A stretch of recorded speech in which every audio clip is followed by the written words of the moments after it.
la table après l'opération, ça a été sanglant.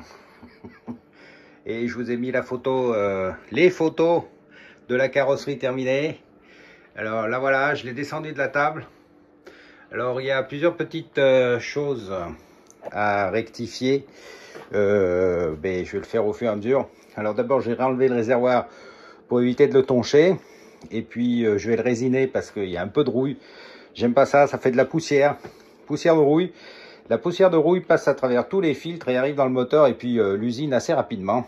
Donc je vais plutôt le résiner. Et puis bien sûr, dès que j'ai les cerclages, je ferai donc les jantes. Et puis le guidon doit également arriver. Donc après je mettrai les poignées. Une fois que ça sera, et aussi le dessus de selle qui doit arriver. Une fois que tout ça sera fait, eh bien j'attends aussi les différents plateaux, poulies et compagnie, pour voir comment ça va se monter là-dessus. Avant d'attaquer le moteur, mais le moteur ce sera une autre vidéo, parce que c'est assez parti. J'ai aussi enlevé les carénages ici, là, qui vont très bien en fait. Mais je vais mettre un petit peu de protection là tout le long pour pas que ça frotte les uns sur les autres. Bon voilà. Et là-bas il y a le moteur donc qui va subir un démontage, mais ça aussi on le fera ensemble.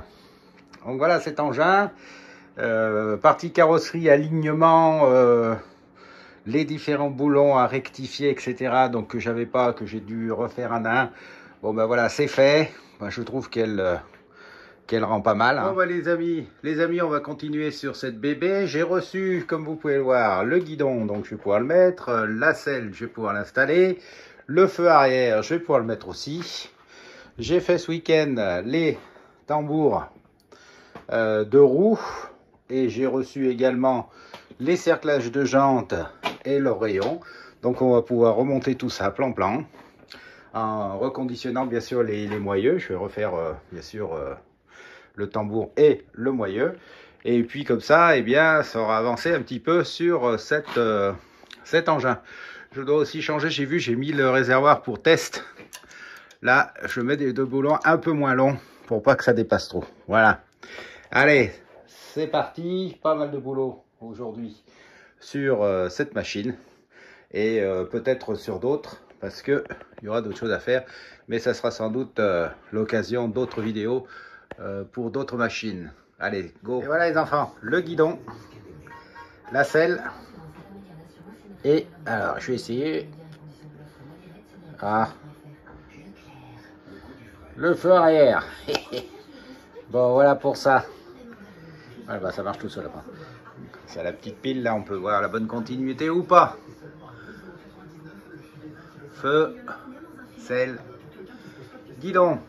J'ai changé aussi, là, j'ai raccourci donc les supports pour le réservoir.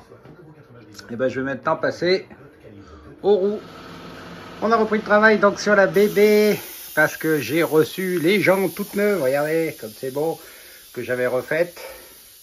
J'ai monté des pneus à flanc blanc et j'ai commencé donc à remonter bien les câbles et gaines et en particulier du frein. Alors c'est vraiment une reconstruction. Pour refaire ça, j'ai quasiment passé un après-midi. Parce qu'il manque quasiment tout, donc à refaire. Donc le pneu a été monté, bon, parfait. Un petit Continental flanc blanc qu'on trouve à la boutique de l'atelier de la vigne en 19 pouces. Donc j'ai monté la poignée CLB, donc qui est bien sûr d'origine, à part que je l'ai microbillée et polie. Donc on voit toujours les traces d'usure hein, d'origine. Il faudrait vraiment la limer vraiment très profondément. Et donc non, c'est pas ça parce que ça va la fragiliser. Et puis bien sûr câble et gaine neuve en bout neuf avec le cheminement du câble qui va bien. Et donc et j'ai également refait les mâchoires de frein intérieur parce que ça ne se trouve plus. Et voilà, un freinage onctueux de l'avant. Et j'espère que ça va bien aller là-dessus. Bon, alors une fois du coup que la poignée de gaz est mise, je vais en profiter pour tirer aussi tout ce qui est câble donc de gaz. Donc je vais le faire cheminer pour arriver au-dessus du moteur. Et puis de ce côté, il y a aussi le, alors si je me trompe pas, le décompresseur ou le starter, je sais pas, je vais voir, que je vais également faire passer. Et ensuite donc j'attaquerai le montage de la jante arrière, qui est là, neuf aussi. Donc du pneu, de la couronne, tout ça. On va installer l'arrière et bien sûr on installera le frein arrière qu'il faudra aussi refaire parce que je ne suis pas sûr non plus qu'ils sont encore disponibles. Et puis bien sûr on mettra la poignée là-haut, la poignée de frein arrière et le câble donc de décompresseur ou de starter, à voir en fonction de. Et on aura un engin roulant entre guillemets. Il manquera bien sûr à mettre tout ce qui est transmission. Mais la transmission, je vais y faire progressivement. Je n'ai pas encore toutes les pièces. Donc, on refera un truc spécial pour tout ce qui est poulie transmission de cet engin. Voilà. Alors, j'ai terminé la poignée dite gaz. Donc, sauf là, c'est pas encore collé, bien sûr. Parce qu'il y a le fil, vous voyez, qui dépasse. Il faudra l'ajuster en fonction de ce que j'ai besoin pour le carburateur. Donc, j'ai mis toutes les gaines. Donc, gaine de frein avant, qui va au frein avant, là. Bon, ça marche, bien sûr. Et puis, vous avez donc la gaine de gaz. Et puis, là-dessous, la petite gaine qui permettra donc de décompresser. Alors, des problèmes particuliers, non. Si ce n'est que, il faut refaire pas mal de choses. Parce que les poignées étaient bien détruites. Donc, bien sûr, on gardera les stigmates d'une vie précédente. Ça a été simplement microbillé poli. Si pour disparaître ça, il faudrait y limer jusqu'à ce que ça disparaisse complètement. Et bien sûr, vous attaquez l'épaisseur de la poignée. Et ça va pas le faire. Donc, redresser aussi le levier, ce qui est déjà pas mal. Et puis, donc, installer tout ce qui marche bien à l'intérieur, les curseurs, etc. Ce qui n'est pas évident non plus parce qu'avec l'usure, il faut un peu reprendre un peu tout ça pour que ça fonctionne correctement. Voilà.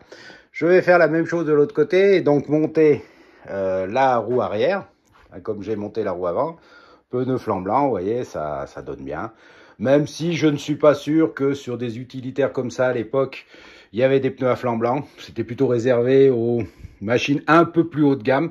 Mais bon, c'est vrai que sur l'ancien modèle, que j'ai plus, mais si, j'ai la roue là, vous voyez, il y avait une roue à l'avant en noir et la roue arrière en blanc.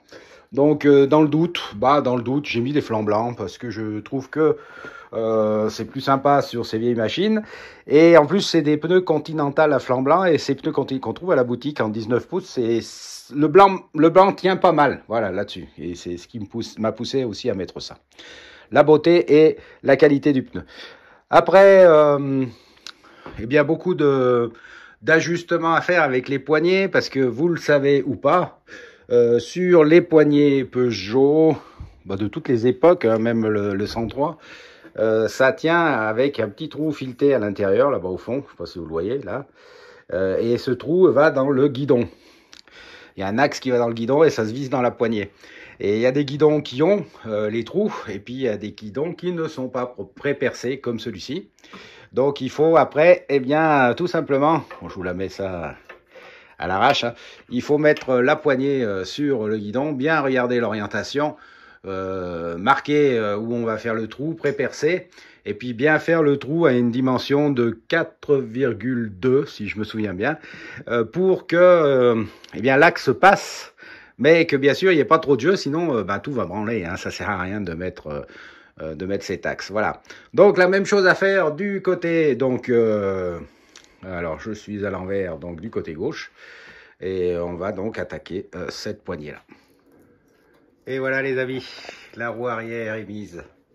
Avec le frein, là aussi ça a été compliqué, les mâchoires, les freins, tout était bousillé, bref. Ça fonctionne. Alors comme vous pouvez le voir, j'ai mis les poignées, toutes les gaines sont tirées. Restera bien sûr à les ajuster après avoir mis le moteur, hein, en fonction des différentes positions. J'ai également câblé le phare avant, le feu arrière, donc ça fonctionne, il n'y a pas de souci. Il me manque, j'ai plus dans mon stock, un petit interrupteur pour pouvoir faire fonctionner le klaxon, donc je finirai dès que j'aurai cette petite pièce. Il faut les petites pièces qui manquent pour terminer. Et puis voilà, les cheminements de câbles, si ça peut intéresser quelqu'un. À l'arrière, bien sûr, ça sera le câble à l'arrière sera tendu définitivement lorsque j'aurai mis les chaînes, parce que là, ça freine, mais je sais pas si c'est en bonne position en tout cas. Donc voilà pour la partie cycle de cette bébé qui est maintenant quasiment, elle est terminée, on peut le dire. Hein. Et puis on va passer maintenant à la partie moteur, mais le moteur il est là. Donc il y a des pièces dans cette boîte, il y a des pièces qui ont été rezinguées ici et on va donc remonter le moteur. Et petite partie intéressante, on va essayer de refaire marcher le variateur à poudre, variateur centrifuge à poudre qui ne fonctionnait pas parce que vous savez que sur ce modèle de bébé en tout cas, le variateur c'est un variateur qui fonctionne avec de la poudre de grenaille d'acier à l'intérieur et qu'avec le temps bien sûr la poudre rouille. Donc c'est plus qu'un amas compact de cochonneries et bien ça ne fait pas le poids que ça doit, hein. C'est comme les galets en fait, hein, mais c'est le poids, c'est la poudre qui fait le poids. Donc j'ai trouvé cette poudre là, si ça marche, je la commercialiserai sur la boutique de l'atelier de la vigne. Et on va essayer de voir comment on peut réparer ce genre de variateur de façon facile. Facile parce que à l'origine le variateur il est serti et bien sûr on ne va pas le dessertir parce qu'on n'aura pas les moyens de le ressertir derrière. Donc on va bidouiller un petit peu. Je vous montrerai ça lors de la prochaine vidéo sur cette machine concernant donc le moteur. Voilà, et bien j'espère que cette deuxième partie de remontage vous a plu. Et puis à bientôt pour de nouvelles vidéos sur cet engin ou bien d'autres.